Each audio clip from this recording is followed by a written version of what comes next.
Vamos a abrir nuestras Biblias en la carta del apóstol Pedro, primera carta del apóstol Pedro. Y esta tarde vamos a iniciar ya el capítulo 4 y vamos a estar viendo los primeros 6 versículos del capítulo 4. Primera de Pedro, capítulo 4, versículos del 1 al 6. Y antes de entrar en nuestro estudio vamos a pedir a Dios que sea su Espíritu Santo obrando a través de esta enseñanza, que sea Dios hablando a cada uno de nosotros. Así que por favor acompáñenme en oración delante de Dios.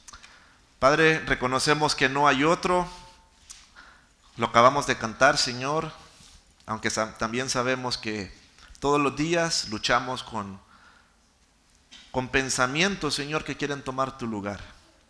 Pero Padre, gracias por tu palabra, gracias porque nos muestra cuál es el camino a seguir, y también gracias por la obra de tu Espíritu Santo, que nos guía, Señor, siempre a la verdad. Así que esta tarde, Padre, queremos pedirte también lo que acabamos de cantar, que muevas nuestro corazón, que podamos estar atentos a tu verdad.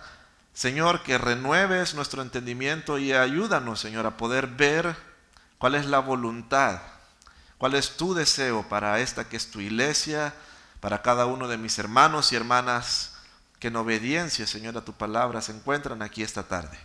Padre, bendice este tiempo, háblanos, transfórmanos, Señor, renuévanos. Te pedimos esto, Padre, en el nombre de Jesús. Amén. Jonathan Edwards era un pastor puritano del siglo XVIII, que fue muy conocido porque él hizo unas resoluciones de vida. Jonathan Edwards, a pesar de que él recibió al Señor en una temprana edad, a los 18 años, él estaba determinado a querer agradar a Dios con su manera de vivir. Y él entendió algo acerca de la vida. Él escribió que él podría perder dinero y posiblemente recuperarlo más tarde. Que podría perder la salud, pero también la salud se podía recuperar. Pero hay algo que no se puede recuperar, y es el tiempo. La pérdida de tiempo nunca puede regresar. Y él, de las muchas resoluciones que escribió, la número 5, él dice que él había resuelto nunca perder ni un momento de tiempo, sino aprovecharlo en la forma más provechosa que le fuera posible. Resolución número 7 dice: resuelvo no hacer nada nunca de lo cual tendría temor si fuera la última hora de mi vida. Y escuche la 51. Resuelvo nunca hacer nada que tuviera miedo a hacer si supiera que no faltara más de una hora para escuchar la trompeta final. Así que encontramos el testimonio de alguien que estaba decidido delante de Dios a hacer un buen uso del tiempo. Y es interesante porque leyendo ahorita un poco de su biografía, era alguien que luchaba con la procrastinación. O sea que él había llegado a este punto porque él tenía problemas con el manejo de su tiempo. Y hermanos, ¿quién de nosotros no tiene problemas con el manejo del tiempo? Yo creo que todos los que estamos aquí. Pero esta enseñanza que nos va a dejar Pedro en estos versículos nos va a apuntar a que todo hijo de Dios sí debe tener una meta clara. Y es que el resto de tiempo que nos queda en nuestra vida, desde el momento en el que nosotros llegamos a Cristo, todas nuestras horas y años, hasta el día en el que Él decida que nosotros vamos a ir a su presencia, o el día en el que Él regrese, tenemos que vivirlo para Él. Cuando estaba trabajando este pasaje, no dejaba de pensar que muy seguramente más de alguno podría tener el pensamiento que esta enseñanza va a ser un poco legalista, o un poco radical, o va a ser una enseñanza un poco extrema. Pero hermanos, yo quiero mostrarte a través de la Escritura que no es una meta imposible. Dios quiere que nosotros hagamos una buena administración de nuestro tiempo para la gloria de Dios. Y lo primero que vamos a ver en el versículo 1 y 2 es que tenemos que vivir el tiempo que nos resta para Dios con la actitud de Cristo. Vamos a vivir nuestro tiempo acá en la tierra con la actitud de Cristo. Primera de Pedro 4, versículos 1 y 2. Dice, puesto que Cristo ha padecido por nosotros en la carne, vosotros también armaos del mismo pensamiento. Pues quien ha padecido en la carne terminó con el pecado, para no vivir el tiempo que resta en la carne conforme a las concupiscencias de los hombres, sino conforme a la voluntad de Dios. Hemos estado viendo en el capítulo 3, en el capítulo 2, los sufrimientos de Cristo. Y hace unos domingos mirábamos de que Jesucristo padeció una sola vez. Y dice, el justo por los injustos, y que Él fue siendo muerto en la carne. En la verdad, Él murió en la carne. Jesucristo, su cuerpo murió, Él falleció, pero fue vivificado en espíritu. Así que Pedro ha venido hablando acerca de cuál ha sido el sufrimiento de nuestro Señor Jesucristo en su ministerio terrenal. Y una pregunta que yo me hacía al momento de preparar esta enseñanza es, ¿por qué los evangelios nos relatan el sufrimiento de Cristo? ¿Por qué Dios determinó dejarnos en su palabra 4 evangelios que nos hablan acerca de todo la burla y todo el dolor que nuestro Señor Jesucristo atravesó? ¿Por qué? Pienso en 2 razones. Uno, para mostrarnos el amor de Dios. Pero en segundo lugar, es porque todas esas narraciones están para que nosotros sigamos ese mismo ejemplo. Y si usted no me cree, acompáñeme unas paginitas atrás, capítulo 2, Primera de Pedro, capítulo 2, versículo 21. Dice, pues para esto fuisteis llamados, porque también Cristo padeció por nosotros, dejándonos ejemplo, ¿para qué, hermanos? Para que sigamos sus pisadas. ¿Cuántos decimos amén? ¿Sabe? Cristo padeció para que nosotros también le imitemos en sus padecimientos. Eso es lo que está diciendo la Escritura. Yo sé que esto no es uno de los pasajes más conocidos o favoritos de las personas, pero la razón por la que nuestro Señor Jesucristo sufrió, uno, es para mostrarnos su amor, pero también para que nosotros podamos armarnos del mismo pensamiento, como dice aquí en el versículo 1 del capítulo 4, ya que Él padeció en la carne, nosotros tenemos que armarnos del mismo pensamiento. ¿Cuál pensamiento? El padecer, el sufrir. Hermanos, la invitación del Evangelio en ningún momento ha sido a que nosotros tengamos una vida que es cómoda. La invitación del Evangelio nunca es que nosotros seamos hedonistas y que pretendamos únicamente estar en este mundo para darle placer a nuestro cuerpo. La invitación de Jesús fue a dejar todo. Lucas 14:33 dice que el que no está dispuesto a renunciar a todo lo que posee, dice, no puede ser mi discípulo. Así que el deseo de Dios a través de su palabra es que nosotros podamos imitar a Cristo. Y así como Jesucristo sufrió por obedecer a su Padre, de igual manera nosotros tenemos que estar dispuestos a sufrir por obedecer a Dios. Llevar una vida de obediencia a la palabra de Dios trae bendición. Pero también, hermanos, trae dificultades, trae rechazos, trae ataques, trae desprecios. Y lo que quiere dejar claro Pedro en estos versículos a estos lectores que estaban pasando circunstancias difíciles es que el cristiano, si está comprometido a ser como su Señor, él debe abrazar también el padecimiento y los sufrimientos que vienen por causa de Cristo. De ahí el versículo 1 dice, después de que nos armamos del mismo pensamiento de Jesucristo, dice, pues quien ha padecido en la carne terminó con el pecado. La razón por la que nuestro Señor Jesucristo pasó también por estos sufrimientos es porque Él estaba cargando el pecado del pueblo de Dios, de los escogidos de Dios, con un propósito, y era terminar, derrotar, acabar con el imperio del pecado. Y esa victoria de Cristo, la victoria que Él ganó en la cruz, la Biblia dice que también esa victoria nos es dada a nosotros. En Romanos capítulo 8 dice que nosotros somos más que vencedores en Cristo Jesús. Así que esa victoria que Cristo conquistó en la cruz sobre el pecado, también esa victoria es nuestra. Pero también, por otra parte, este versículo apunta a que cuando un cristiano también padece, cuando un cristiano muere, ese día, hermanos, también termina con el pecado. ¿Sabe? Estos cristianos estaban pasando sufrimiento y persecución, y Pedro lo que les está diciendo es: lo peor que te puede pasar es que te maten. Lo peor que le puede pasar a un cristiano, ¿qué es, hermano? Que lo maten. Físicamente. Pero al mismo tiempo eso es lo mejor. ¿Por qué?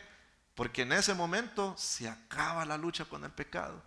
Se acaban las enfermedades, se acaban los malos pensamientos, se acaba la idolatría, se acaba la rebeldía, se acaba todo, hermanos.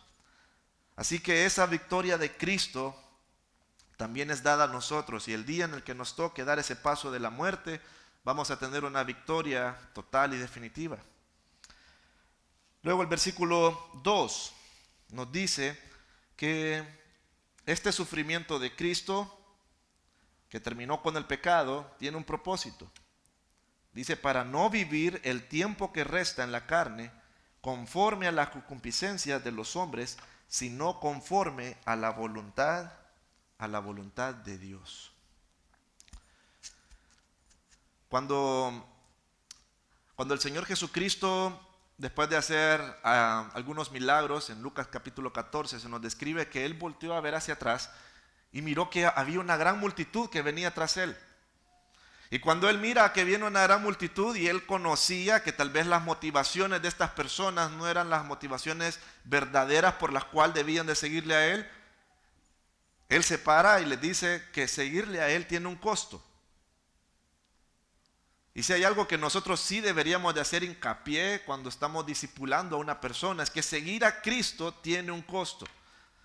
Y Él utiliza dos ilustraciones en Lucas 14. Él les dice que qué persona se pone a construir una casa si no ha analizado si tiene el presupuesto para terminarla. Dice: no hay un rey que se vaya a la guerra sin antes haber contado cuántos soldados tiene. Hermanos, la decisión de seguir a Cristo debe ser una decisión en la cual nosotros estamos decididos, reconocemos que vamos a vivir ahora bajo el señorío de Cristo, vamos a tomar la cruz y estar dispuestos a morir si fuese necesario físicamente, pero vamos a morir todos los días a nosotros mismos y vamos a morir al pecado.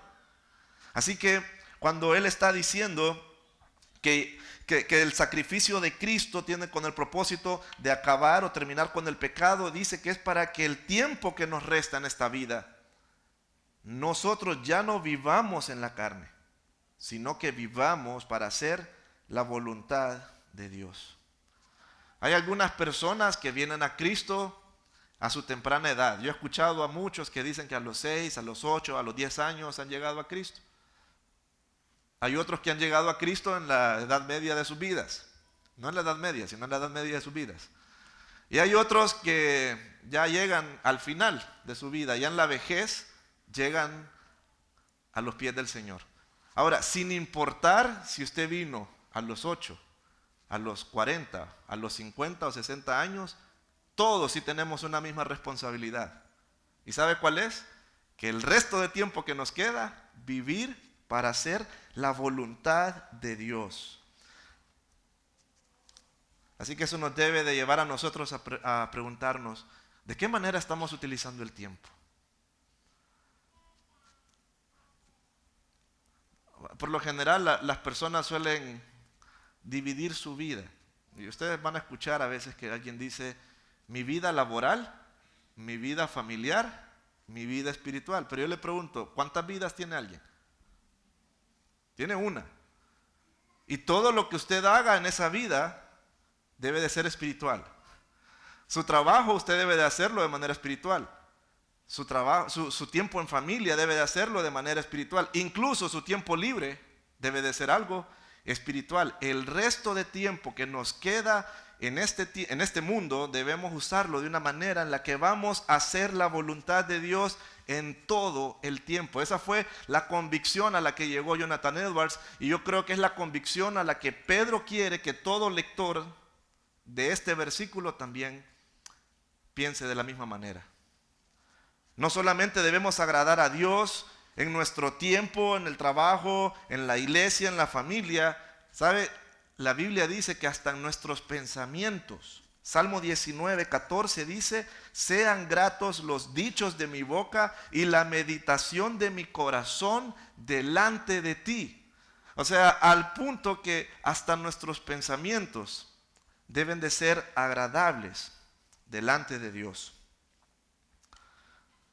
No somos en ningún momento llamados a una vida cristiana para tener una conducta carnal. Saben, hay iglesias que explican o enseñan que hay diferentes tipos de cristiano, que está el cristiano espiritual y está el cristiano carnal. Hermano, eso es una herejía. Porque Cristo murió en la cruz para terminar con el pecado, para que yo no siga viviendo en las concupiscencias. Cristo murió en la cruz para terminar con el pecado, de manera que ahora yo puedo hacer la voluntad de Dios. También tenemos que utilizar el tiempo que nos resta en este mundo, el tiempo que nos resta para Dios, y lo vamos a hacer renunciando al pasado, versículos 3 y 4.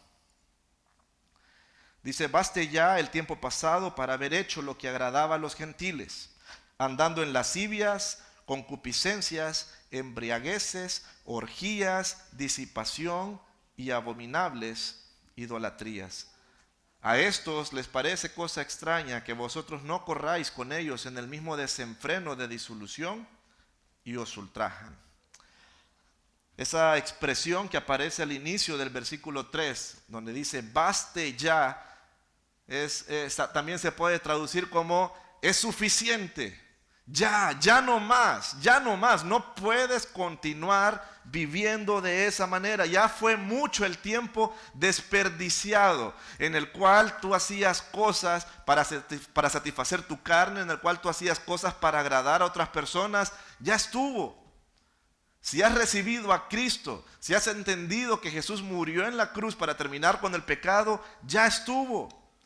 No es coherente que una persona que ha experimentado el dolor y el sufrimiento del pecado, de la esclavitud del pecado, una vez que ha sido libertado, quiera otra vez regresar a esa celda, a esa prisión, a ese fango lleno de lodo, apestoso. No es coherente, no es racional. Esa expresión baste ya, lo que nos quiere decir es que debemos de ser radicales en las decisiones que debemos tomar. ¿Y cuál es esa? Ya es suficiente el tiempo pasado para haber hecho lo que agradaba a los gentiles. Hermanos, si tú eres un hijo de Dios, solo debes de querer agradar a una persona, y es al Señor Jesucristo. El Hijo de Dios ya no quiere vivir para agradar a las otras, al mundo, no quiere vivir para agradar y tener una buena opinión delante de las personas. Más bien el Señor Jesús decía: ay, cuando todos hablen bien de ustedes. Eso más bien es una muestra que quizás la gente se siente muy identificada o familiarizada con nosotros y que no nos ven de forma extraña, como vamos a ver más adelante. Yo creo que la razón por la que muchos luchamos en tener una vida cristiana en la cual queremos agradar a las personas es porque no queremos que hablen mal de nosotros. No queremos que nos digan aleluya, no queremos que nos digan santurrón, que nos digan sos un fanático, sos una persona muy radical, sos de mente cerrada.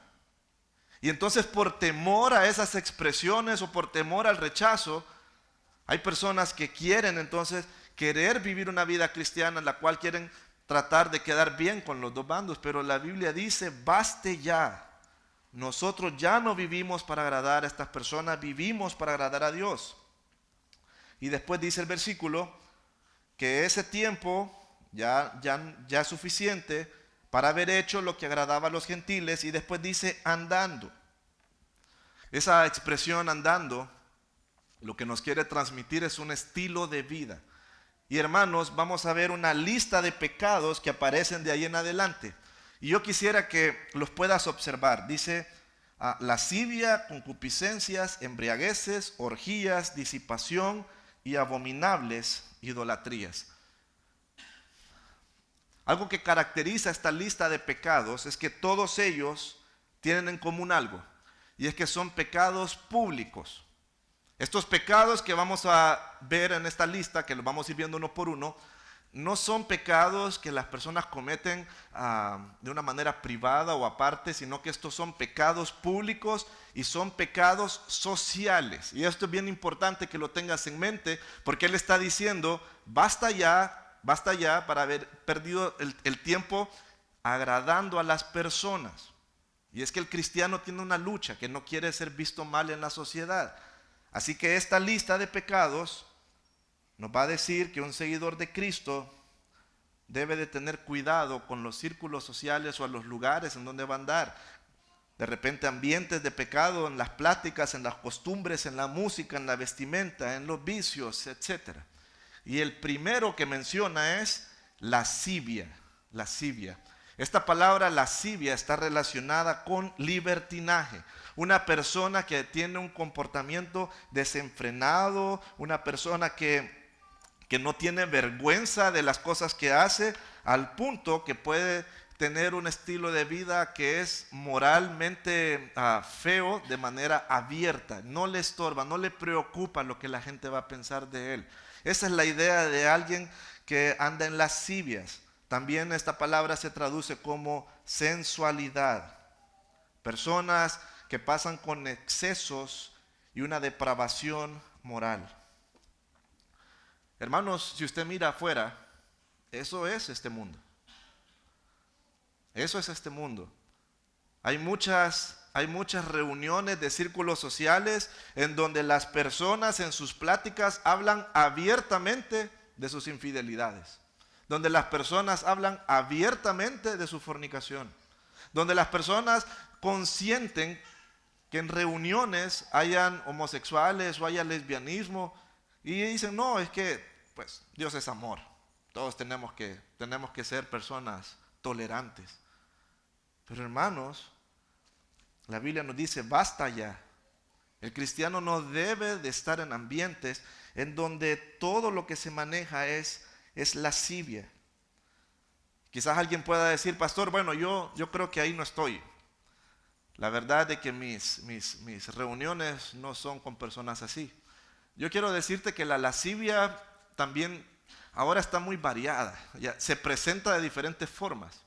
Y una manera en como la sensualidad y esta libertinaje ahora viene envuelto y llega a los hogares es a través de la música.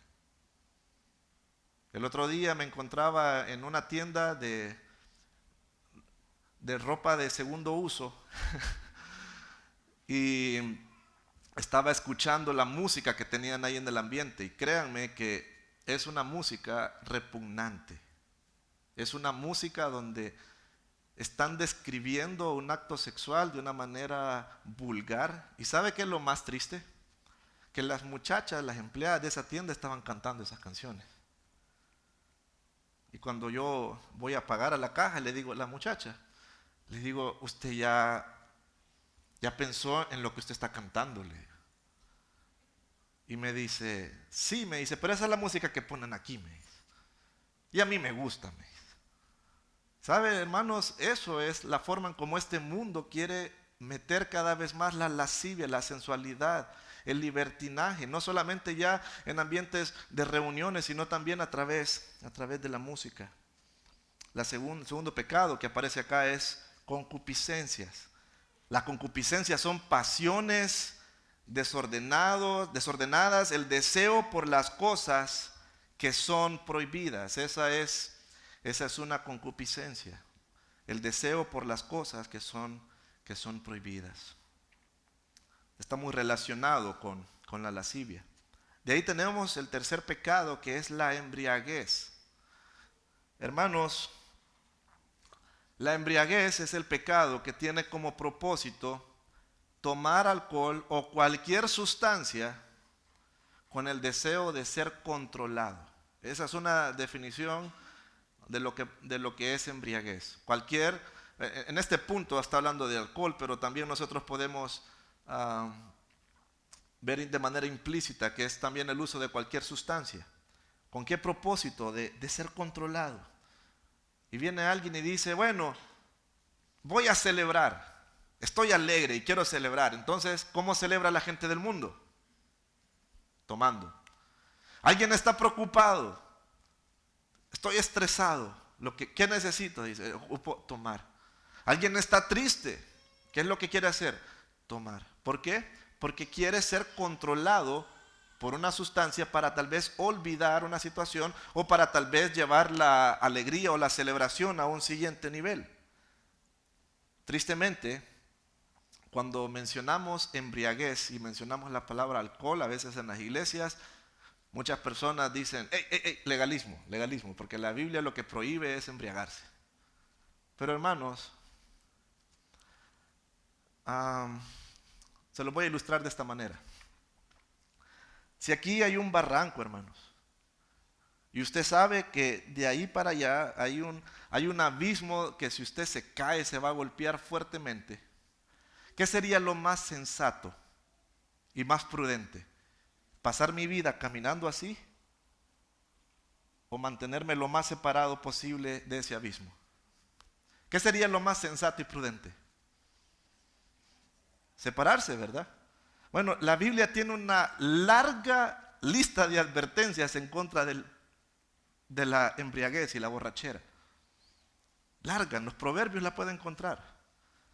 Entonces cuando un cristiano dice, no, es que lo que la Biblia prohíbe es que yo me embriague, entonces es alguien que simplemente quiere estar parado en el borde del abismo, confiando mucho en sí mismo. Como hijos de Dios, entre más alejados podamos estar de la embriaguez, mejor. Y no solamente con la embriaguez, entre más alejado podamos estar del adulterio y de la fornicación, de cualquier pecado, hermanos. No debemos nosotros andar buscando caminar al borde con el riesgo de caer. El cristiano no debe de celebrar la alegría con el alcohol. ¿Sabe por qué? ¿Se recuerda lo que dice el Salmo 16? Dice, en tu presencia hay plenitud ¿de qué? De gozo. Si usted quiere celebrar gozo, ¿a dónde debe de ir? A la presencia de Dios. Delicias a su diestra para siempre. Si yo quiero celebrar, no debo de acudir al alcohol. Si usted está triste, está preocupado por algo, ¿a dónde debe de ir? A la roca que es más alta que yo, a nuestra fortaleza. Eso es lo que hacen los incrédulos. Los incrédulos sí se refugian en el alcohol. Pero los hijos de Dios, basta ya de querer coquetear con la embriaguez. De ahí tenemos orgías. Y yo sé que de repente cuando uno escucha esta palabra, la imagen que se nos viene a nuestra mente es algo perturbador. Pero quiero explicarte lo que significaba la palabra orgía en este contexto. Es muy distinto a lo que quizás puedas tener en tu mente. La palabra orgía significa desfile o un festival en el cual las personas caminaban y bailaban y bebían durante esa marcha. Eso es una orgía en el tiempo del Imperio Romano. Las personas salían a celebrar a las calles y ¿sabe cómo le podríamos llamar hoy en día? Eso tiene un nombre que se usa acá en Honduras, se llama carnaval. Un carnaval en la cual la gente cierran las calles y ponen diferentes escenarios de música para que las personas vayan bailando y mientras van bailando van tomando y van teniendo un estilo de vida con prácticas que no son correctas. Eso es la idea de orgías. En el Imperio Romano ellos lo hacían como una manera de celebrar a un ídolo y dentro de los ídolos estaba el ídolo del alcohol que se le llamaba Baco. Pero acá en Honduras también sigue sucediendo eso con los ídolos. Saben, yo soy de San Pedro Sula y es bien conocido la feria juniana. El 29 de junio se celebra a Pedro, curiosamente, ¿verdad? Supuestamente el que escribió, en honor al que escribió esta carta. Y es el día donde la gente más se pierde en alcohol en esos carnavales. Eso es una orgía. ¿Sabe? El Hijo de Dios no debe de andar en esos ambientes. Yo les dije al inicio, puede ser una enseñanza un poco legalista, pero no es legalismo, es lo que dice la palabra de Dios. Basta ya. Un hijo de Dios no debe de andar en esos festivales, en donde las personas están tomando abiertamente y bailando. Y uno dice, no, pero es que yo soy cristiano, yo no estoy haciendo nada de esas cosas. No, hermano, basta ya. Disipación. Disipación es un estilo de vida de solo querer pasar en fiestas. La gente del mundo ama los días viernes, porque es el día donde se van de parranda.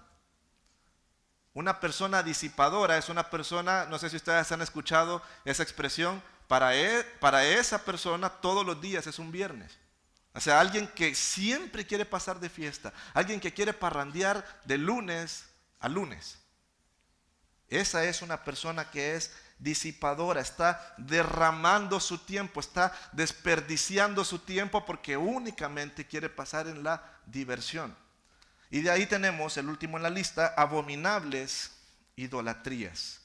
Estas eran reuniones en donde se rendían culto o devoción a los ídolos. Entonces, como les expliqué, todos estos pecados apuntan a un tipo de situación o de ambiente en el cual era social. En el Imperio Romano eso era bastante común. Las personas salían a la calle y tenían una actitud de lascivia, concupiscencia, embriaguez, orgía, disipación, y todo esto en honor a un ídolo.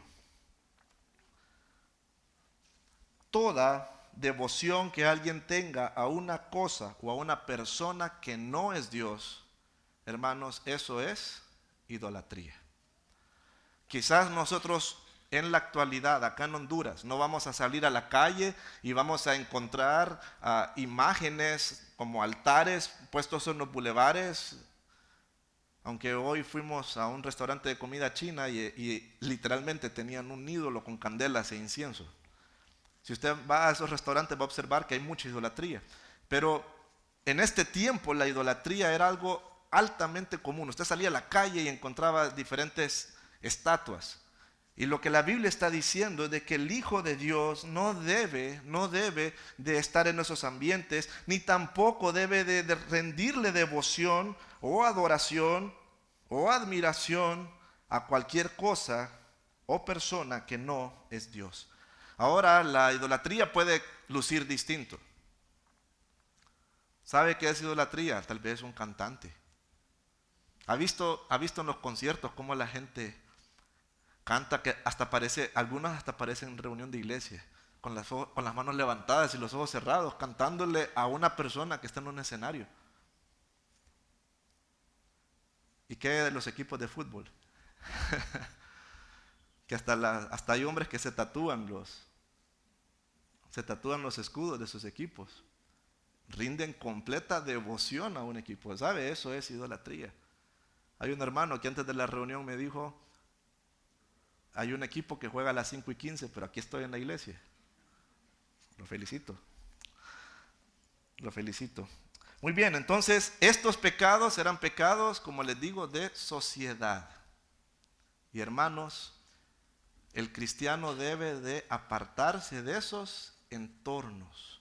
El cristiano no debe de estar en estas reuniones en las cuales se tienen ese tipo de prácticas o de pláticas. Ya sea que hayan pláticas inmorales o ya sea que hayan ambientes de idolatría. Muchos, sus compañeros de trabajo de este tiempo, tal vez los invitaban a esas reuniones. Decir que no iba a ser algo muy difícil. Muchos, la práctica era ir a esas orgías, esos desfiles. No ir iba a implicar ataque. Y yo le quiero decir, hoy en día eso no ha cambiado. ¿Sabe? A usted lo pueden invitar a estas fiestas, a estas reuniones y lo pueden decir que usted es un aburrido por no querer estar en ese mismo ambiente. ¿O qué sucede? Porque también dice abominables idolatrías. ¿Qué sucede si lo invitan a una primera comunión? ¿Debe de ser partícipe un hijo de Dios de esos entornos? Debe de ser partícipe un hijo de Dios de una misa en la cual hay mucha abominable idolatría. Hermanos, basta ya el tiempo pasado para haber agradado a los gentiles.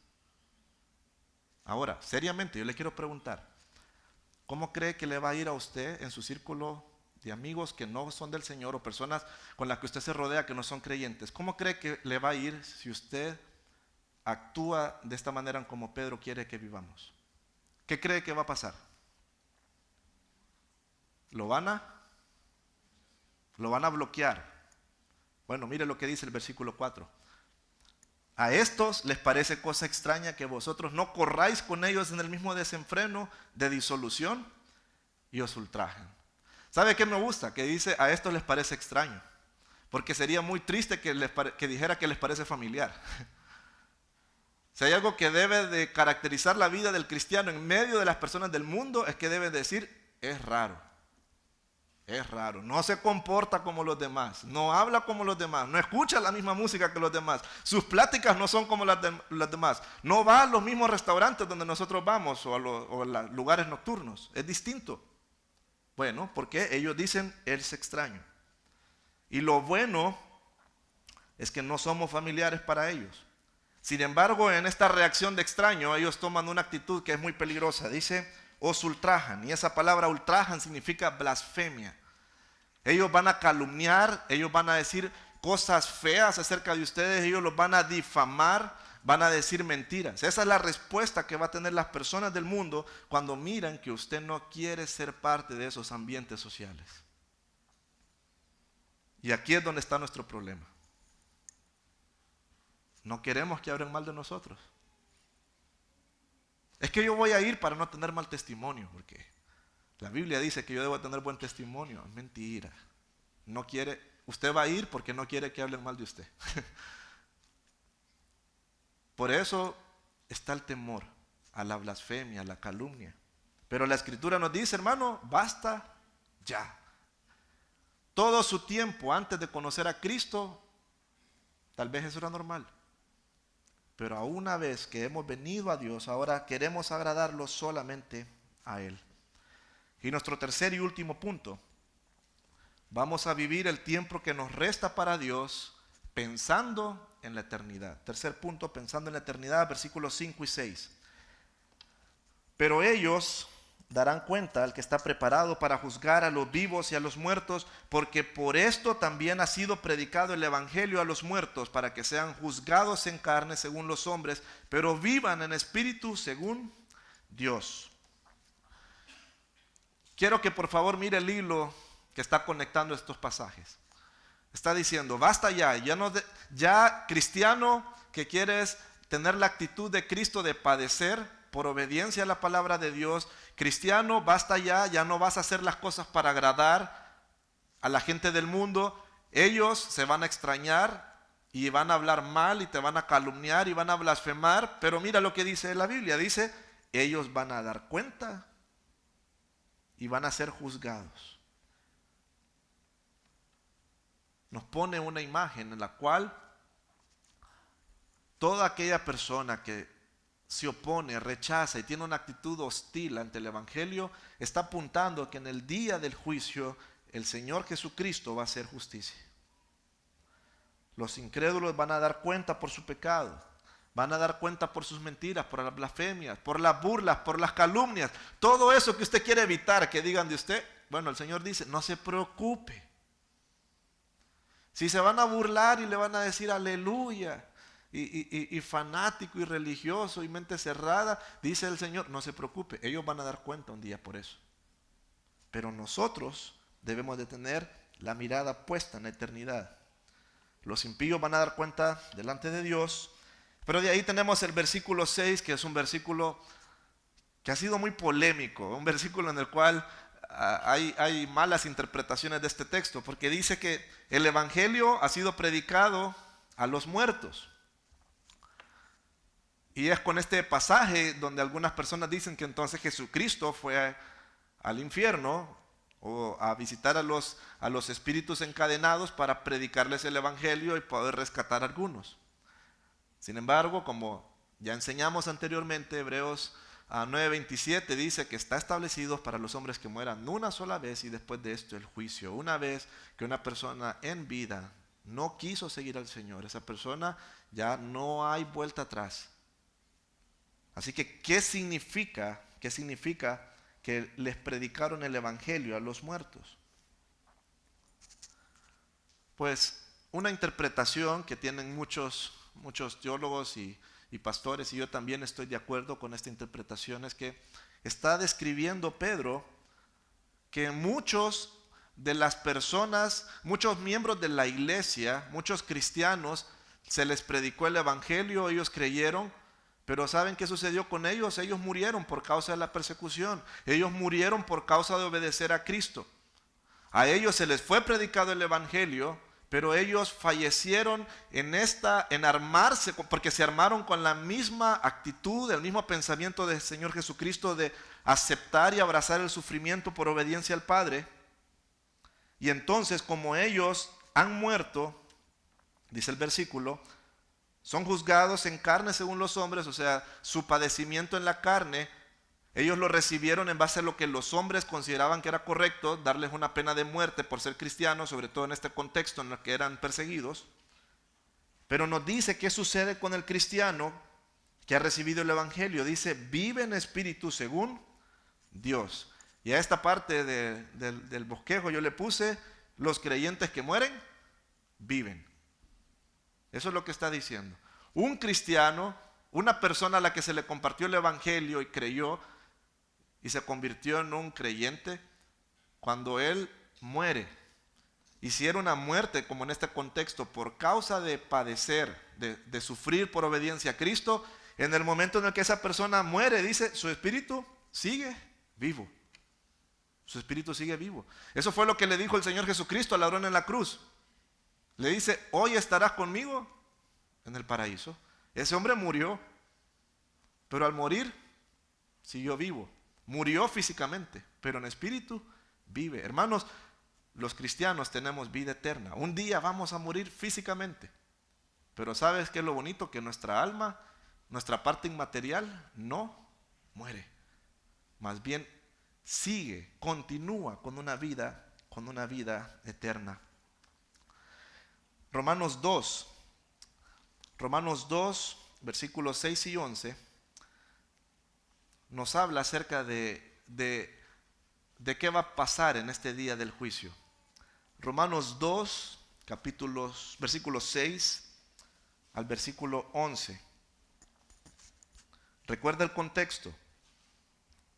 Personas que están blasfemando porque los cristianos no tienen un estilo de vida como el de antes. Romanos 2, 6 al 11. Dice, el contexto de Pedro, ¿verdad? A la luz de este contexto de Pedro vamos a interpretar Romanos 2. Dice, el cual pagará a cada uno conforme a sus obras. Vida eterna a los que perseverando en bien hacer buscan gloria, honra e inmortalidad. Para el cristiano que dijo, basta ya el tiempo pasado, ahora voy a vivir para hacer la voluntad de Dios, el tiempo que me queda en la tierra lo voy a hacer para seguir al Señor, bueno, dice vida eterna, al que perseverando en bien hacer, busca gloria, honra e inmortalidad. Pero, al que se burla del cristiano, al que lo rechaza, al que se burla del evangelio, pero ira y enojo a los que son contenciosos y no obedecen a la verdad, sino que obedecen a la injusticia, tribulación y angustia sobre todo ser humano que hace lo malo. Hermano, ahí está lo que está apuntando Pedro. Un día el Señor va a juzgar y nosotros debemos de confiar en que el Señor va a hacer un juicio justo. Si yo soy creyente, y yo ya dije, muero al pasado. Digo lo mismo que dice Gálatas 2:20, con Cristo estoy juntamente crucificado, ya no vivo yo. Después Gálatas 5:26, los que son de Cristo, dice, han crucificado su carne. Bueno, si nosotros nos armamos de ese mismo pensamiento, hermano, gloria, honra e inmortalidad. El Señor va a decir, vida. Pero aquel que se burla, aquel que blasfema, enojo, ira, tribulación y angustia por haber hecho lo malo. Hermanos, como les dije al inicio, esta enseñanza puede ser un poco radical, pero es bíblica. ¿Qué decisión vamos a tomar entonces? ¿Cómo vamos a vivir? Quizás a algunos les restan unos 40 años más, tal vez. Tal vez a otros ya vamos cruzando la media. Quizás a otros ya solamente les queden 10, 15 años. ¿Qué decisión vas a tomar? ¿Vas a usar tu tiempo en esta tierra para glorificar a Dios, para honrar a Dios, para seguir a Dios, para hacer la voluntad de Dios, para armarte el mismo pensamiento de Cristo, para hacer testimonio a otras personas? Esa es la única opción para el cristiano. Ahora, si hay alguien que dice, no, yo creo que pues no está malo divertirse como la gente del mundo.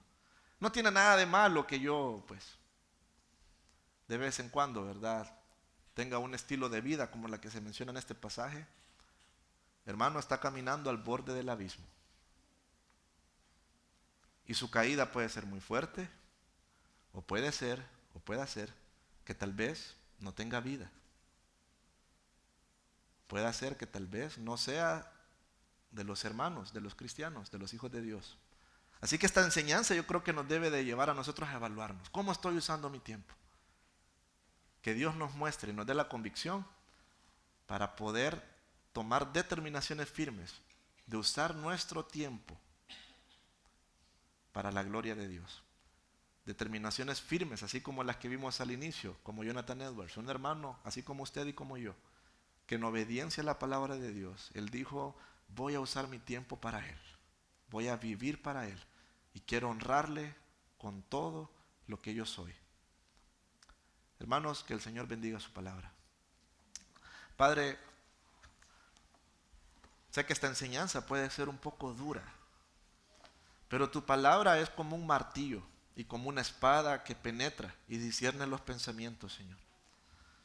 Así que ayúdanos a poder ser cristianos fieles y ayúdanos a poder decir, como dice Pedro en este pasaje, basta ya, ya no más. Ya no queremos nosotros hacer las cosas para agradar a los hombres, sino que ahora queremos vivir únicamente para agradarte a ti.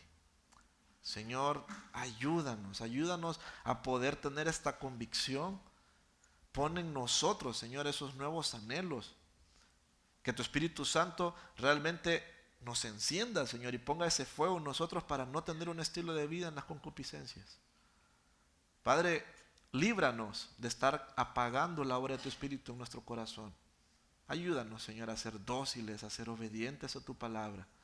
Que podamos, Señor, nosotros resplandecer y mostrar tu gloria, Señor, a través de un estilo de vida que está armado del mismo pensamiento de tu Hijo Jesucristo, de ser obediente hasta el final.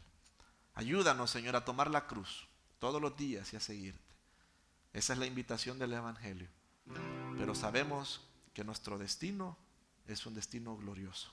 Así que gracias, Señor. Gracias por tanto favor. En el nombre de Jesús. Amén.